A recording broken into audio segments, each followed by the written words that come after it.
à tous et bienvenue dans ce 53e Eco Weekend. Cette semaine, les résultats bénéficiaires américains ont réservé quelques bonnes surprises, mais aussi quelques déceptions au sein du secteur technologique. Les entreprises européennes annoncent traditionnellement leurs résultats avec un léger délai, ce qui explique le calme sur les actions européennes. En Chine, le président de la Banque populaire a déclaré que l'économie chinoise doit faire face à un risque de défaillance, ce qui a stimulé le rebond des marchés. En effet, ce signal indique que la Banque centrale chinoise est prête à maintenir des injections de liquidités afin d'éviter la propagation d'un défaut au reste de l'économie. Du côté des obligations, la bonne santé économique et les anticipations des politiques monétaires ont soutenu la hausse des taux et donc la baisse des obligations.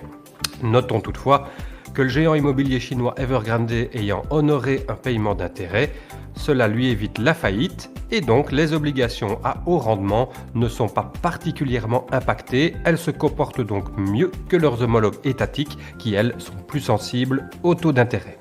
Lors des annonces bénéficiaires, les secteurs industriels ont confirmé être victimes de pénuries de matériel et de main-d'œuvre ainsi que de retards de livraison liés à une activité économique en effervescence, ce qui va pénaliser leurs ventes futures.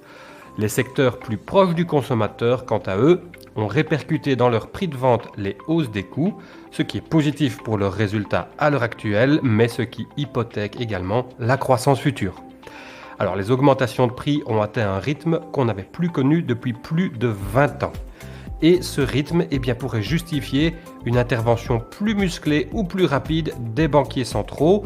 Tout le monde a donc hâte d'entendre les conclusions de la prochaine réunion de la Fed. Ce sera le 3 novembre. Pour patienter jusqu'au 3 novembre, nous avons obtenu les premières données économiques de ce quatrième trimestre avec les estimations des indicateurs PMI du mois d'octobre qui sont plutôt bons, même si les niveaux des premiers trimestres resteront eux historiques. Notons que le Japon renoue avec la croissance avec un indicateur composite qui passe la barre des 50.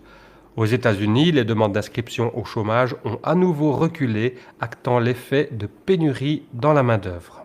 Dans la rubrique People, le président de la Bundesbank, la banque nationale allemande, a quitté son poste pour raisons personnelles. On peut imaginer que la contradiction entre les mesures de relance qui sont activées depuis quelques mois au sein de la BCE et la traditionnelle orthodoxie financière allemande d'autre part, cette contradiction devait amener son lot de frictions. Nous n'en sommes d'ailleurs pas au premier président de la Bundesbank qui quitte son mandat prématurément. C'est ici que s'achève cet Eco Weekend. Je vous donne rendez-vous le week-end prochain et d'ici là, je vous souhaite un très bon week-end et une agréable semaine.